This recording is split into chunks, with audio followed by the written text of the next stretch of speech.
The US government says it already knows who did this, but Iran denies it was behind the attacks on Saudi oil infrastructure claimed by Yemen's Houthi rebels. We reject these types of statements and projections. The Islamic Republic of Iran has clearly declared that it supports the people of Yemen and their rights. But to accuse the Islamic Republic of Iran of these attacks and defensive measures is in line with the United States' maximum falsehood policy. The state-owned oil company Saudi Aramco says the fires knocked out more than half of its entire daily output, close to 6 million barrels of oil.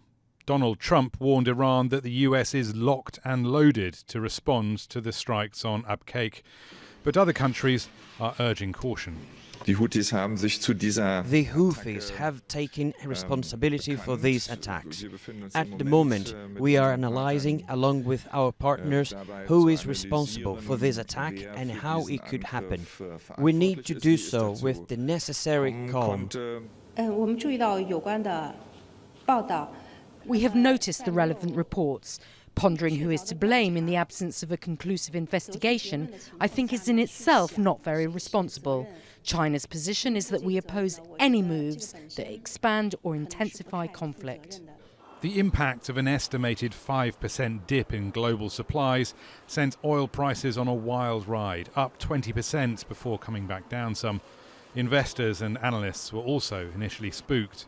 It will make a global recession much more likely because Europe is already in the throes of recession. Growth in China is slowing down, and growth in the US is slowing down.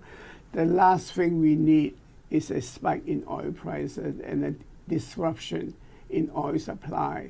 But by the time European markets opened, assurances from the US and countries like Russia that reserves would be freed up had helped settle nerves.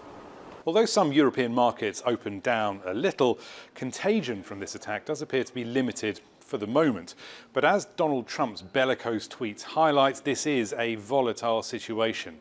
And how long it takes for Saudi to get production back on track, plus the next moves from Washington and Tehran, are all things to watch out for. Rory, Challands, Al Jazeera, London.